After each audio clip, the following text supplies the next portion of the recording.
difficulties, you can message us either using the chat and I'll put this in the chat too, or you can email us at SASP and we'll try to troubleshoot while Annette's talking. Sorry, Annette. Oh, no. In fact, Tim, did you have anything to say before we started? Hello, everyone. Good morning. Tim Love with TASA. Thank you all for joining us this morning. And yeah, that's it. I'll turn it over to Annette. All right, great. Okay, we'll go ahead and advance the slide.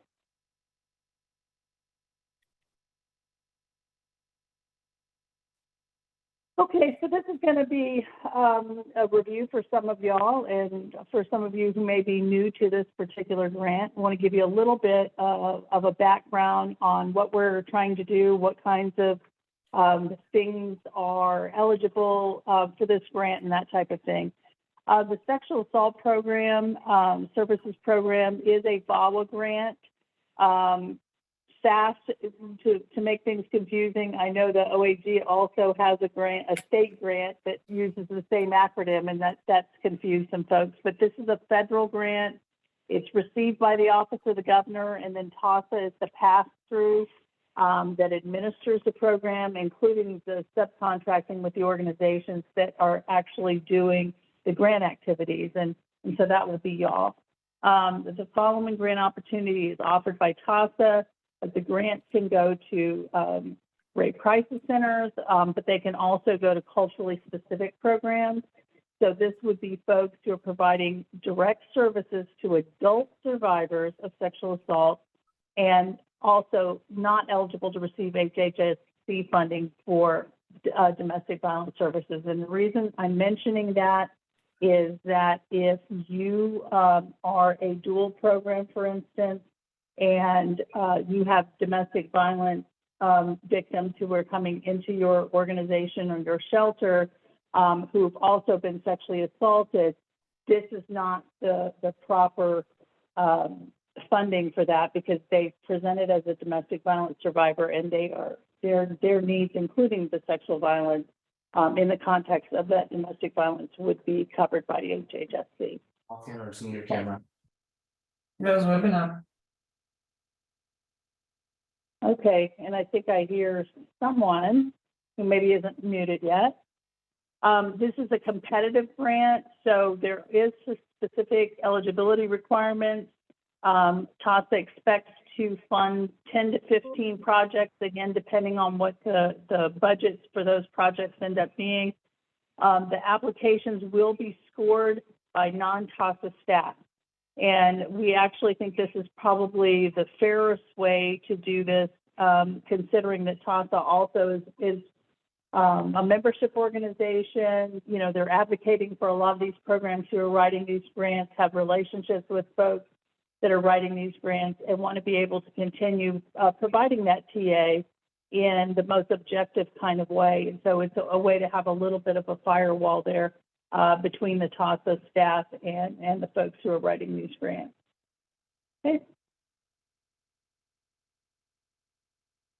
Okay, so the eligible organizations, you need to meet the definition of a rape crisis center that's in the funding announcement, so make sure you look at that.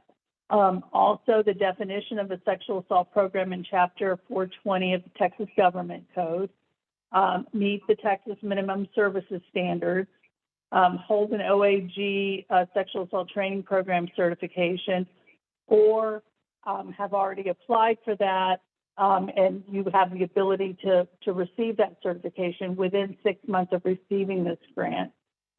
The reason this is incredibly important is obviously we do want to have certain standards in place so that survivors are receiving services from folks who are competent in providing these services, but also to make sure that we have a level playing field here and that you're competing against other folks who have met the same eligibility requirements.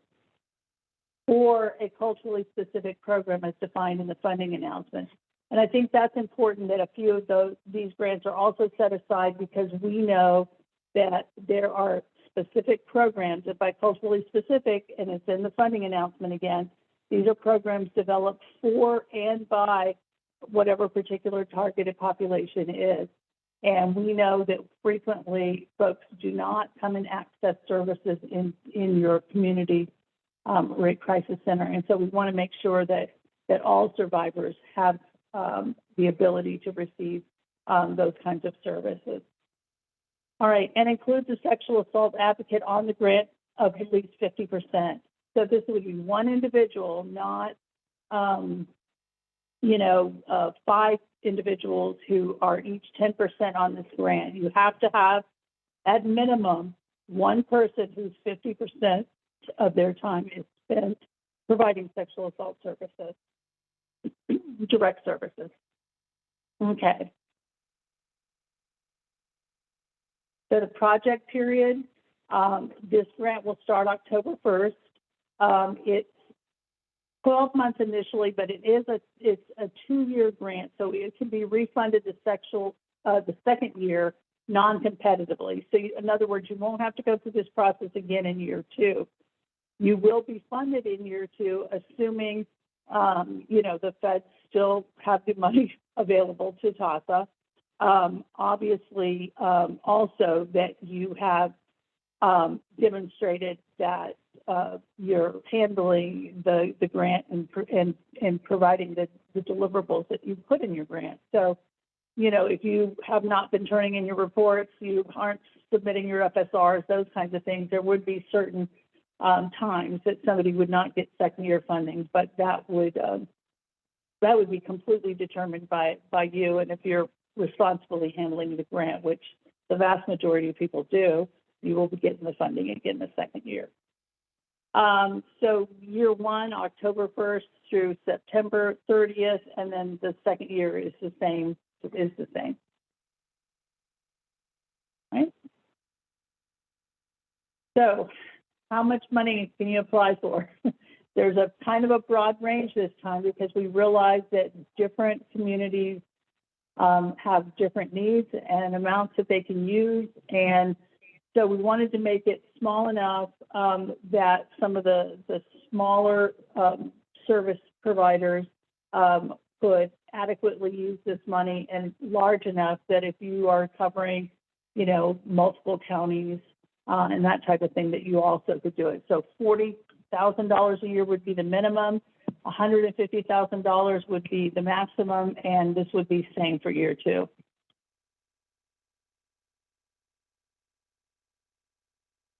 All right.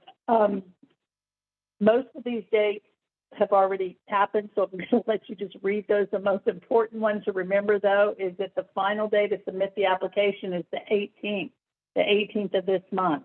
So please try not to wait until 5 p.m. on the 18th to get this in, because if you have any kind of technical issues or other glitches, House is not going to be able to make an exception while you turn your application in on the 19th, even if you have a seemingly great explanation for that. So I really encourage you to get these done early enough to be able to kind of go with it if you end up having a couple of glitches here or there to be able to handle.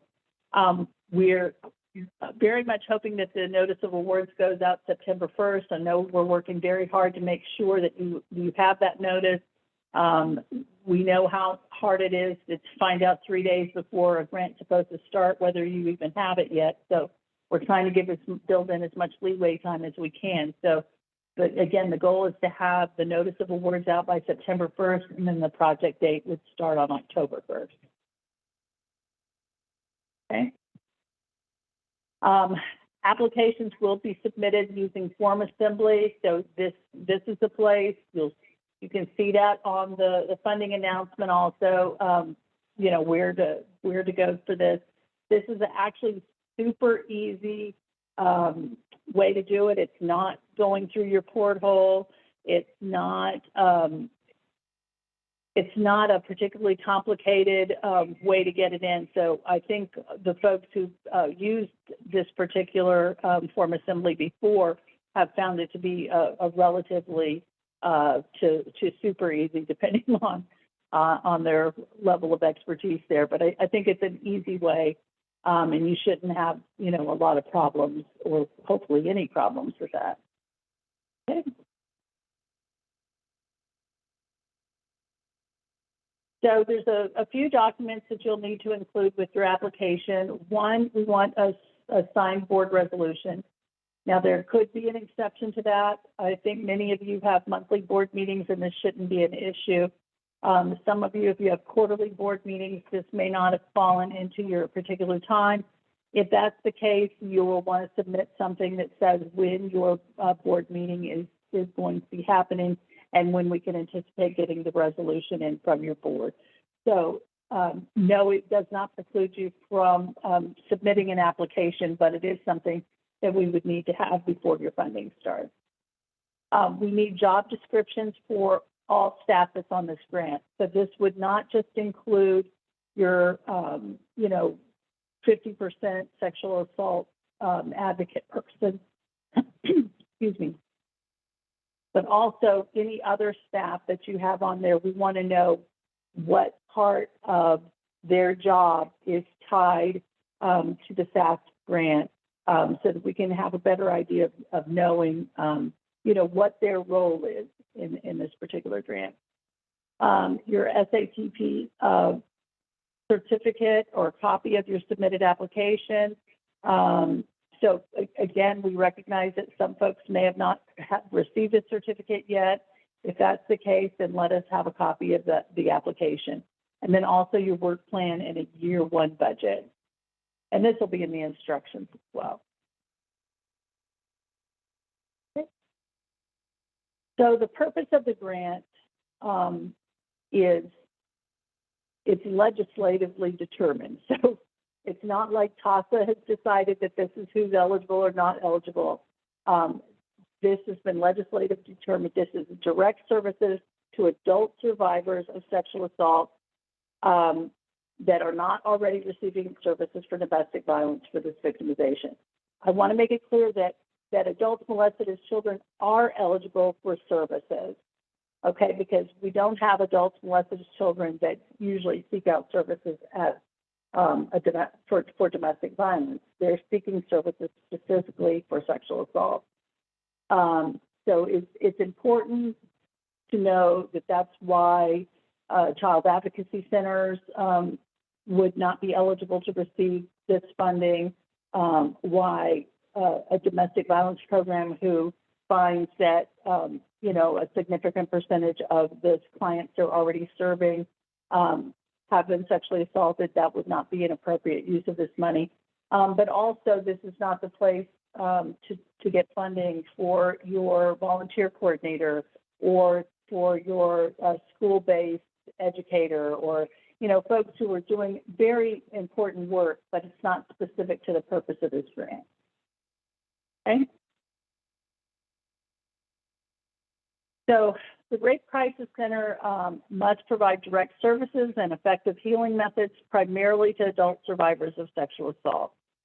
The culturally specific or community-based organizations here must assist in survivors in accessing sexual assault services for marginalized and underserved communities within the population of focus, and who was assaulted by someone other than a recent household member. And the reason that we're saying that again, it has to do more with your adults molested as children.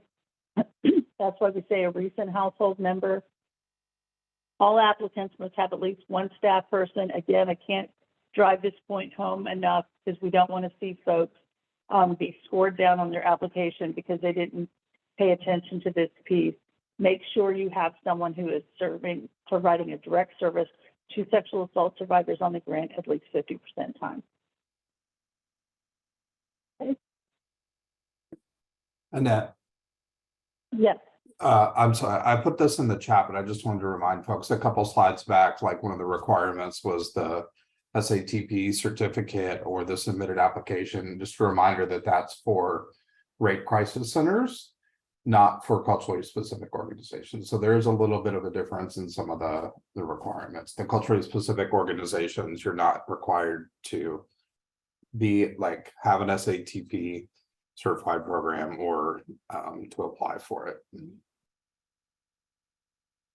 Yes, thank you for Yeah. clarifying that. Yeah. So primarily, again, that this is for adult survivors. You can include your teens and young adults from 14 to 17, particularly if those are survivors from underserved populations. A lot of the folks that are being served, I think, in the culturally specific organizations. So it doesn't completely exclude children, but they need to be 14 to 17 years old to be able to qualify for services. This is, again, is not the grant that's appropriate to be serving young children with. And I know, I feel like I'm talking about this piece over and over and over again, but I just know that that's been an issue with some of the grants that have been submitted in the past, and we don't want you to have scored down. We also want to make sure that you're very clear when you're writing it, what the parameters are, so that you don't go into it thinking that this is something that's going to be all right, and then we end up, you know, disallowing those services at some point. Okay. So reporting, you'll be doing quarterly reports. They're completed in form assembly, which is a super easy format again. This is where it gets a little bit complicated though, because our state is on a different timeline than the federal grant. And I know it's confusing to a lot of folks, but the first quarter will only include October and November, which we know is not a full quarter, but it doesn't start till October 1st. And so September, you know, is not data that you're going to have to add in year one. And this is the due date. You can see it's a super tight timeline, turnaround time. Again, these are not dates that have been set by TASA. I know TASA has actually tried to see if they could get them moved up. That's not been successful. So your first quarter report, so if you're talking about October and November, the data for those 2 months will be due by December 14th. And we really can't afford for you to not get those in on time, because TASA literally has to have them to them by the 15th. So we only have 1 day to look over all the data and submit that cumulatively over to OOG. So it's a very tight timeline for everybody involved. So you see the timelines, the due dates, they don't change. I think you won't find the report to be difficult. We will make sure that we get those sent out prior to the quarter even being over, so that you know you'll have a chance to look it over and see what you're going to be pulling from. The annual report is for a calendar year. Again, this is something that's coming directly from the VAWA office at the Department of Justice. That's for a calendar year. That makes, you know, this is just, I know I'm being recorded, but I'm going to say it makes no sense because it's spanning 2 grant years. So you literally have something that's starting January 1st through December 31st of a calendar year that you're providing. And yet, if you're a new grantee, you didn't even start receiving these funds till October 1st. So when you're doing this report and getting it in February for 2023, you literally will only be reporting for something that happened October, November, and December. Folks who had this grant prior to this will be doing the entire calendar year, but it's over 2 grant years.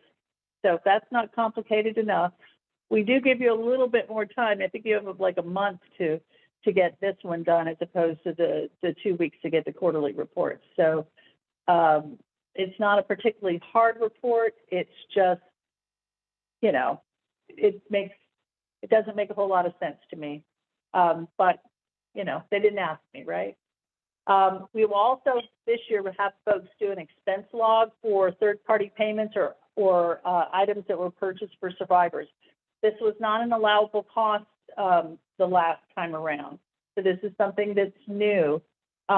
So you can't make direct cash payments or give gift cards, that kind of thing, to survivors directly, but you will be able to apply for up to 10% of your budget for the entire grant to be used for items that you find that a lot of survivors may need. So replacing their linens, or perhaps helping, with a utility bill because they've lost their job, or childcare, or, there's any number of things, replacing locks on their doors. Those kinds of things, you would be able to pay the locksmith directly. You would be able to go to Target and purchase sheets for them, those kinds of things. But we do need to have those logged in separately so we know what those expenses are and how they tie back to this particular grant. Okay. There's quite a few helpful documents right there on the TASA's website. So if you go to this particular place, the same place where you found out about the grant, you found out about this webinar, so you'll know where it's at.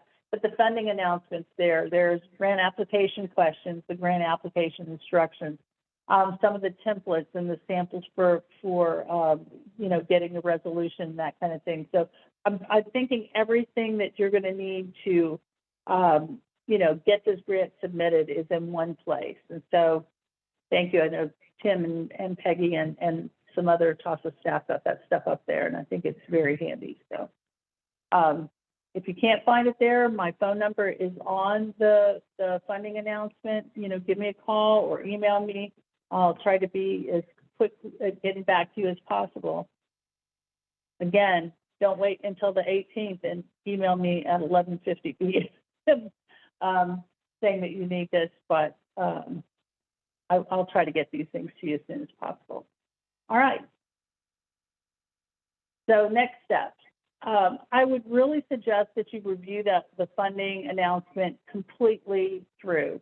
You want to understand what the requirements are. If you don't read this until, the 17th when you're sitting down to write it, I think it doesn't give you as much opportunity to get some clarification on that. So read it, make sure you've got a good understanding of it before you sit down and actually start writing the grant. Develop your project using the funding announcement to help plan your activities. Again, there's a link on Form Assembly that's posted to help complete that application. I'm not going to say this next one again because I've said it 4 or 5 times. You're probably sick of hearing it. But also await the funding decision. We will get these funding notifications out again, God willing, by September 1st. It's not going to do any good to start calling us on the 21st of August when we haven't even had a chance to have all the reviewers go through it. We really won't know at that point. September 1st is the deadline for you to start thinking, oh, I haven't heard, and can I get some additional information here? And we will send those decisions out, both whether you've received a grant or you didn't receive a grant. We're not going to leave you hanging there. Okay. If you have any questions about your grant, it's always safe to send an email to sasp@tasa.org. And the reason for that is I know some of you have our direct email address, so you have Tim's or you have Peggy's, you have mine. But if you have a question about a SASP grant, if you send it to sasp@tasa.org, we all get those same emails, so every one of us can see it. And the person who's most appropriate for answering that particular question will jump on and do it. And I think it's also a good way, for us to hold each other accountable. And we also know, well, so-and-so's not feeling well, or they're out sick or they're out of town, and so somebody else knows whether to jump in and answer that so that we don't leave y'all hanging. So, you know, as much as possible, if you'll send it through sas@tasa.org, I think you'll find you'll get the correct response a lot quicker. There's my cell phone number. So again, if I don't answer it, please leave a voicemail because I don't recognize all your numbers. So I'm not going to see a number there and call back every single person who didn't, you know, leave a voicemail. If you've left a voicemail, I will get back to you just as soon as I can possibly do that. And I think I'm pretty responsive. I don't generally go more than a few hours without responding to folks. TASA staff can answer your general questions on the grant and on program. What we can't do is we can't help you write your grant. We can't then look at your grant and do an assessment for you and say, yeah, this is strong and you might want to work on this part, and we can't do that. But if you have specific questions about what does this mean, am I reading this correctly? Will this work? We don't have this particular piece. Can we send this instead? Those kinds of questions we can't answer. Next. So Question. yeah, there's a question in the chat. It says, will TASA collaborate with OSNIUM to make tracking SASP activities and services easy? Sounds like a Tim question.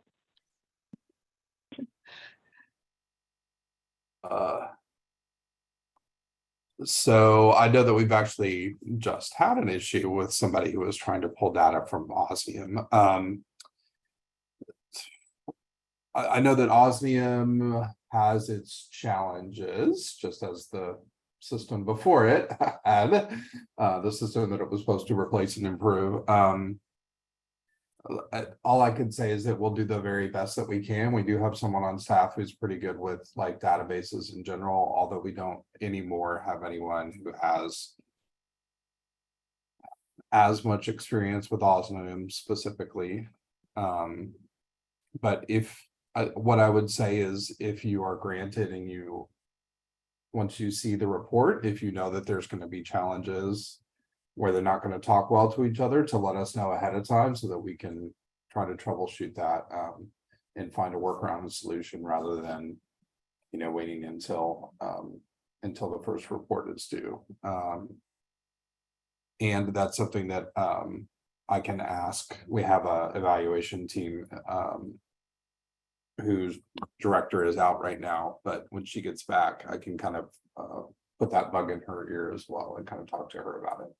No, she has a little bit of experience. My program has a little bit of experience with OSNIUM as well. So I know that's probably not the clearest answer that you were hoping for. I'm sure you're all hoping for just me saying yes, but we will definitely do what we can to help with any challenges.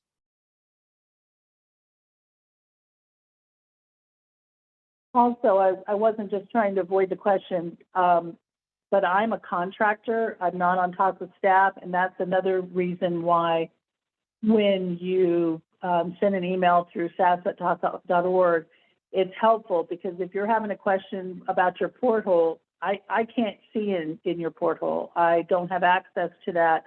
And so, you know, Tim or someone else who's monitoring that on the staff side will look at it and be able to help you with that. That doesn't mean if you email me, I don't then respond and try to you know, CC somebody else on your email response that can actually help. But it's not like I'm going, that's not my job, so I can't help you with it. I literally can't help you with it because I don't have access to it. Are there any other questions?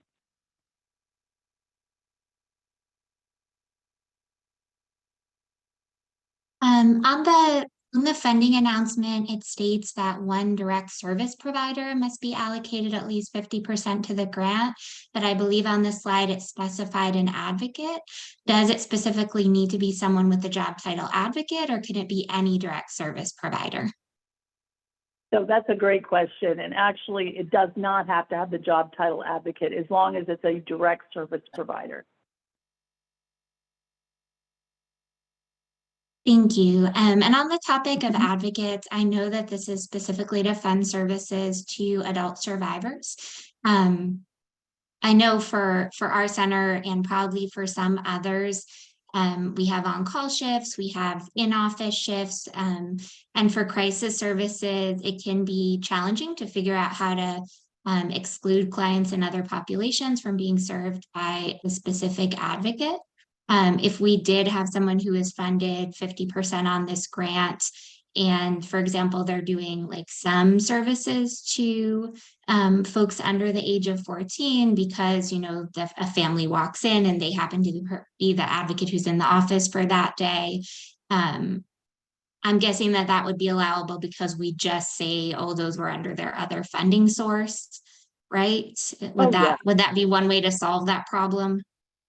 Yeah, as long as you're not allocating her time, her or his time to the grant, or counting those individuals on your report as being served. I mean, we recognize that people may be wearing lots of different hats.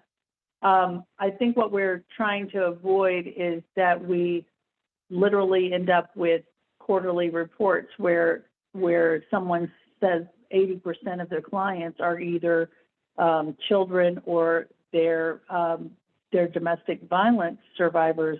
So that would not be an appropriate use of SASP money. And if your agency that's the only sexual assault survivors that they're serving, one, I'd argue you probably need to work on doing that differently, or additional services. But more importantly, in the context of this conversation, those are not folks to be counted on the SASP grant. They would need to be funded through, other sources.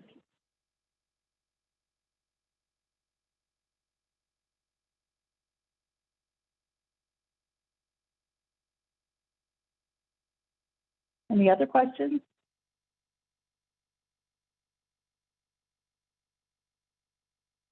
And if you end up, getting one of these grants and you have a question at some point, like, does this count, or is this appropriate, or, how can we best do this? I mean, I'm perfectly happy to kind of walk through and problem solve with folks on that.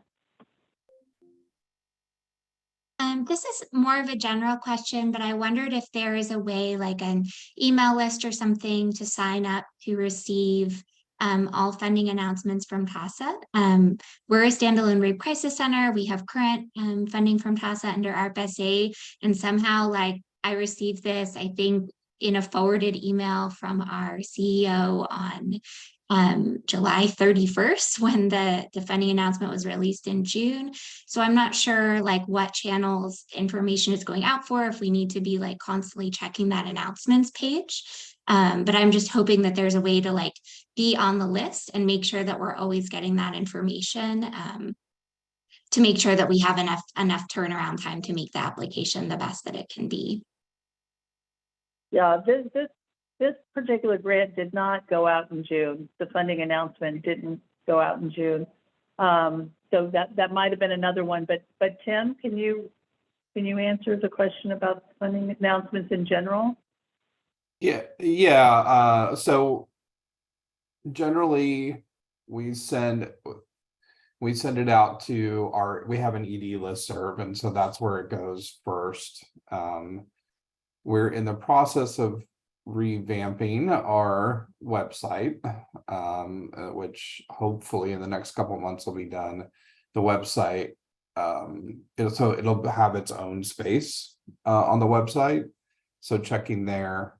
And then we also usually send it out to membership, except that our membership is bigger than just sexual assault programs, and so sometimes we don't send it out in that way. I will tell you that there won't be any more funding opportunities for a little while, so that solves, unless we, I mean, cross fingers, maybe somebody else will decide to give us money to give out to programs. That would be awesome. But this one, after this one goes out, it's a 2-year grant, so we won't be looking for new applications for a couple of years. And then the ARP funding that's out right now, that's also the last time that we'll be doing that for at least a couple of years. So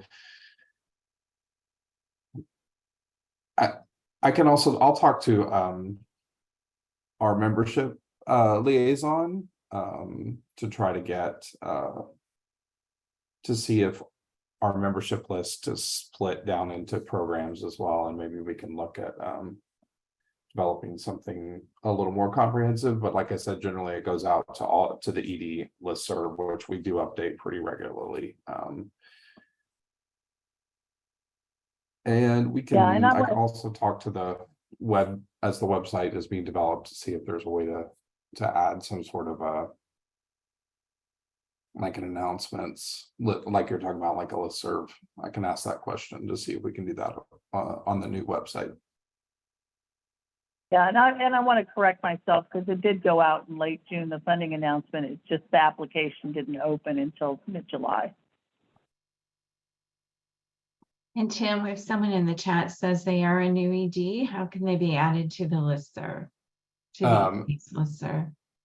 If they can, here, I'm going to put actually just email me and I'll get it to the right person. I'll put your email in. If you'll let me know. Yeah, just let me know which organization, and your name and your title and email, and then we'll get that added. And just FYI, I'm going to stop the recording now.